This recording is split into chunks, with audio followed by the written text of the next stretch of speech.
হয়, আব্বা আম্মার কাছে দোয়া চাইতে হয়। আব্বা আম্মার দোয়া আল্লাহ ফিরিয়ে দেয় না। দোয়া চাইতে দেরি, দোয়া কবুল করে নেয় কে?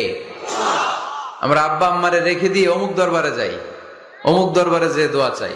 আসল বড় দরবার যে আমার ঘরে, এটাই ভুলে যাই। আমার আব্বার চেয়ে বড় কোন পীর সাহেব আমার জন্য হতে পারে? আমার মায়ের চেয়ে বড় দোয়াকারী আমার জন্য পৃথিবীতে থাকতে পারে? পৃথিবীর সবাই মিলে, সব আল্লাহর ওলিরা মিলে কোরআন খতম দিয়ে এইখানে ফু দিল একটা গ্লাসের পানির ভিতরে, আপনার আম্মা কিংবা আব্বা শুধু বিসমিল্লাহ বলে আর একটা গ্লাসের পানির মধ্যে ফু দিল, মায়ের দোয়াটা মুহূর্তেই কবুল করে নিবে কে? এজন্য আব্বা আম্মা থেকে দোয়া নেওয়ার দরকার আছে না নাই?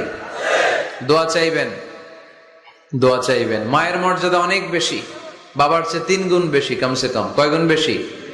মা মা মা, তারপর বাবা, 3 বার মা।